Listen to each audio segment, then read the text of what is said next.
சேராபூஞ்சி அப்புறம் மௌசுனி ராம் ரகு மாதிரி மழை சத்ரிபூர்லயும் பெய்ய ஆரம்பிச்சது. சத்ரிபூரோட நதி ஏரிகள் 12 மாசங்களும் தண்ணீர் நிறைஞ்சிருக்கும். ஜலதேவதை ஆஷ்ரா தேவி இந்த கிராமத்தோட குலதெய்வம். அவங்களுடைய பெரிய கோவில் இந்த கிராமத்துல இருந்தது. அப்புறம் ஜனங்க அவங்கள ரொம்ப பூஜிப்பாங்க. மக்கள் இங்க ஈரத்தோட போறது இங்க ரொம்ப சாதாரண பிரச்சனையா இருந்தது. மக்கள் வீட்டை விட்டு வெளியே வந்தாங்கன்னா கொடையோ இல்ல ரெயின் கோட்டோ எப்பவும் அவங்க கூடவே இருக்கும்.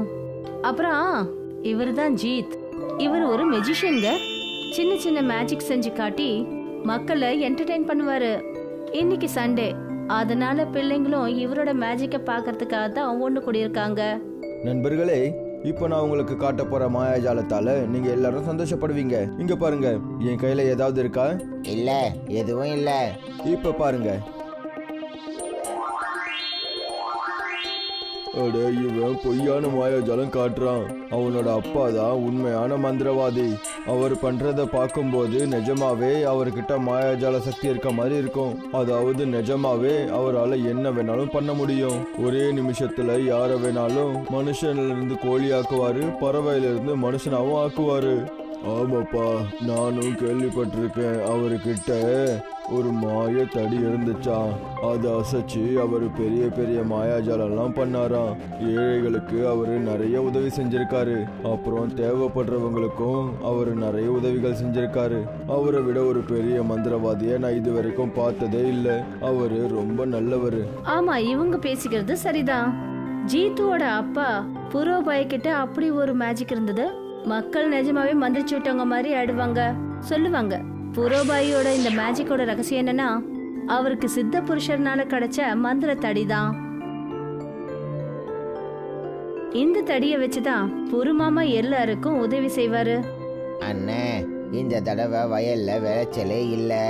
எனக்கு கொஞ்சம் பணம் கிடைச்சா என் குடும்பத்தை நடத்துறதுக்கு அது ரொம்ப உதவியா இருக்கும். அட, இது என்ன பெரிய விஷயமா? இந்தா, இப்பவே கொடுக்கறேன். புரு ஐயா கொஞ்சம் தூரம் போனாரு. பாவம் கஷ்டப்படுற ஒரு வயசான அம்மாவை பார்த்தாரு. அவங்க ரொம்ப கவலையோட இருந்தாங்க. என்னாச்சும்மா, ரொம்ப கவலையா தெரியுறீங்க?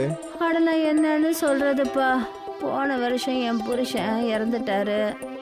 அவரு சம்பாதிச்சு கொண்டு வருவாரு, நாங்க எல்லாரும் சாப்பிட்டோம்.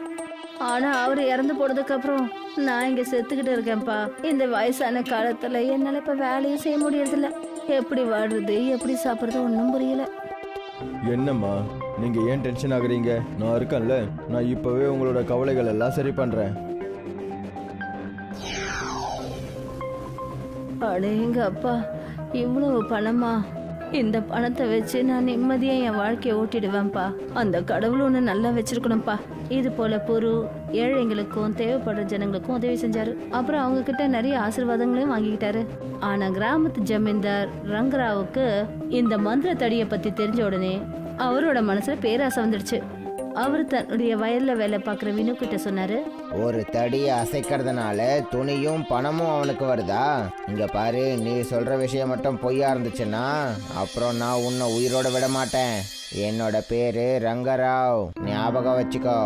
முதலாளி, நான் சொல்றது பொய்யா இருந்தா நீங்க என்ன கொன்னுடுங்க.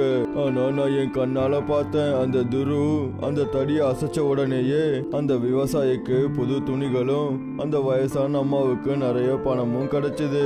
துணியும் பணமும் ரொம்ப புதுசா இருந்துச்சு. அவங்க புருவ ஆசீர்வாதமும் பண்ணாங்க.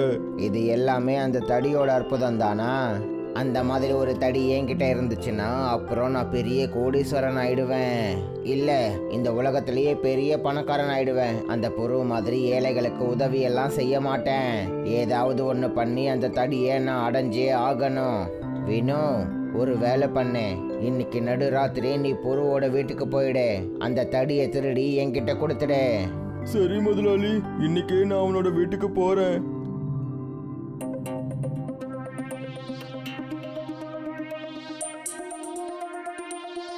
வினு புரு ஐயாவோட வீட்டுக்குள்ள போனதும் அந்த மந்திர தடியை தேட ஆரம்பிச்சாரு. அந்த மந்திர தடி தூங்கிக்கிட்டு இருக்கிற புரு ஐயா பக்கத்துல இருந்தது. அதை திருடுறதுக்காக கைய வச்சதும் புரு ஐயா கண்ணை முழிச்சாரு. நீ என்னோட இந்த மாயத்தடியை திருடிட்டு ஓடுறதுக்கு முயற்சி பண்றியா?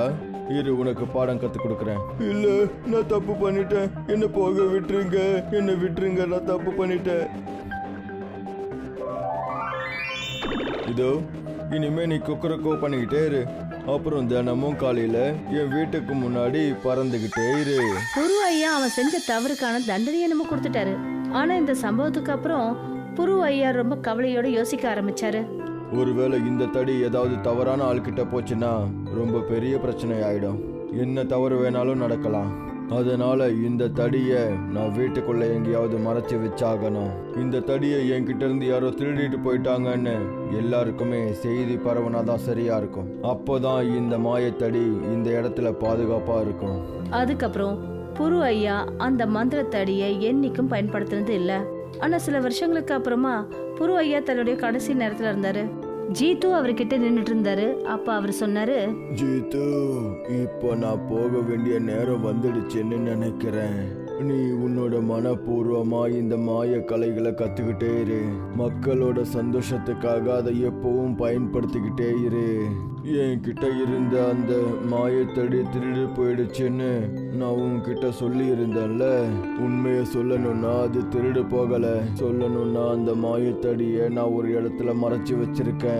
நம்ம சத்திரிப்பூர் மக்களுக்கு அதிக தேவை ஏற்படும் போதுதான் உன்னால அந்த தடியை பயன்படுத்த முடியும். நான் சொல்றது புரியுதுல்ல?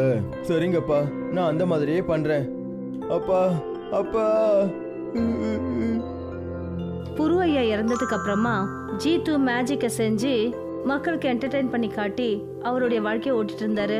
ஆனா இங்க கிராமத்து ஜமீன்தார் ரங்கராவோட பேராசை நாளுக்கு நாள் அதிகமாயிட்டே போச்சு. பார்த்தல்ல ஜீவா, நீ தானே என்கிட்ட சொன்ன நீ கடனா வாங்கின பணத்தை 2 மாசத்துல திருப்பி கொடுக்கறேன்னு சொன்னல. இப்போ 3 மாசம் ஆயிடுச்சு, நீ இன்னும் பணத்தை திருப்பி கொடுக்கல.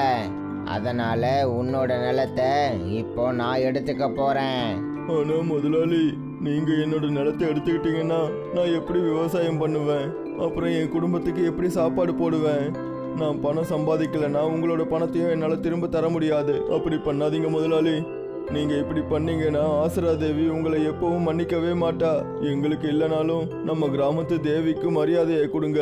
எனக்கு என்னோட நிலத்தை கொடுத்துருங்க. ஆசரா தேவியோட பேரை சொல்லி என்னை பயமுறுத்தாத. இப்படி அழுவுறதுனால எந்த பயனும் இல்லை. எனக்கு என்னோட பணத்தை கொடு, இல்லைன்னா நிலத்தை என் பேர்ல மாத்து. ரங்கராவ் ஏதோ சத்திரிபுரிய கொள்ளடிக்கிறதுக்காக பிறந்தவர் போல இருக்கு. கிராமத்து குலதெய்வம் ஆஷா தேவி மேலேயும் அவருக்கு எந்த பயமும் இல்ல. ஒரு சமயம் நடந்த விஷயம். ராத்திரியில ரொம்ப நேரம் ஆனதுக்கு அப்புறமா ஆஷா தேவி கோயிலோட கதவு முடிந்தது. அப்ப நான் எவ்வளோ நாளா ஆசைப்பட்டுக்கிட்டு இருந்தேன் தெரியுமா, இந்த நகை எனக்கு கிடைக்கணும்னு. இந்த நகை சாமியோட சிலையில இருந்து என்ன பண்ண போகுது? இதை வித்தா நான் இன்னும் பெரிய பணக்காரன் ஆயிடுவேன். மறுநாளே கிராமத்துல திருடு போன கதை தீய போல பரவுச்சு. திருடனை கண்டுபிடிக்கிறதுக்கு முன்னாடி அந்த கிராமத்துல பெரிய வெள்ளம் வர ஆரம்பிச்சிருச்சு. மக்களோட வீட்டு பொருட்கள்லாம் அந்த வெள்ளத்துல மிதந்தது. இத பார்த்துட்டு ஜீத்துவால இருக்க முடியல. அப்புறம் அவர் தன்னோட பெட்டியை திறந்தாரு. ஓஹோ, இந்த வெள்ளத்தால கிராம மக்களுக்கு பெரிய ஆபத்து இருக்கு. கிராமத்துக்கு என்னோட உதவி வேணும். அப்புறம் இதுதான் சரியான நேரம் இந்த மாயத்தடியை பயன்படுத்துறதுக்கு. அதை பயன்படுத்தினா என் கிராமத்து மக்களோட உயிரை காப்பாற்ற முடியும். என்னோட சத்திரிப்பூர் கிராம மக்களுக்கு எந்த ஆபத்தையும் வரவிடக்கூடாது. அதுக்கப்புறம் என்ன, அந்த தலைகீழான கொடையில கிராமத்து மக்கள்லாம் அதுல இருந்தாங்க. அப்புறம் அந்த கொடை பறந்தபடி கிராமத்துக்கு பக்கத்துல இருக்கிற மலையில வந்து நின்னுது. எல்லாரும் அந்த மலையில போய் இறங்குனாங்க. இது ஒன்றும் சாதாரண வெள்ளம் இல்ல, இது ஆசுரா தேவியோட சாபம். யாரு அவங்களோட கோவிலுக்கு போய் அவங்களோட நகையை திருடினானோ அந்த திருட மாட்டாத வரைக்கும் இந்த மழையால கிராமத்துக்கு ஆபத்து தான். ஆனா நாம எப்படி திருடனை கண்டுபிடிக்கதையா? என்னோட முன்னோர்கள் சொல்லியிருக்காங்க, தேவி கோவப்பட்டாங்கன்னா பயங்கரமான வெள்ளம் ஏற்படுமா. அவ்வளோ மழை வந்ததுக்கு அப்புறமும் அந்த மழையில யாரு நனையாம இருக்கானோ அவன் தான் திருடனா இருப்பான். நீயே போய் பாரு, நம்மள யாரு நனையாம இருக்காங்கன்னு பாரு. அப்பதான் அங்க ஜீவா கத்தினாரு. அட இங்க பாருங்க, ரங்கராவு சுத்தமா நனையாம இருக்காரு. நான் தான் அந்த நகையை திருடினேன், ஆனா நான் அதை கொடுக்க மாட்டேன். ரங்கராவ், நீ செஞ்ச தவறுக்கான தண்டனையை உனக்கு சட்டம் நிச்சயம் கொடுக்கும். ஆனா எனக்கும் ஒரு யோசனை இருக்கு. நீ கிராமத்து மக்களுக்கு பிரச்சனையை ஏற்படுத்திட்டு உன்னால நிம்மதியா இருக்க முடியாது. அதனால இந்த மாதிரியான தவறான வேலை செய்யறதை விட்டுரு. நான் செஞ்ச தவறுக்கு தயவு செஞ்சு நீங்கள் எல்லாரும் என்னை மன்னிச்சிருங்க. நான் செஞ்ச தவறுக்கு எனக்கு என்ன தண்டனை கிடைச்சாலும் எனக்கு சம்மதம்தான். பேராசை தவறான விஷயன்றதை நான் புரிஞ்சுக்கிட்டேன்.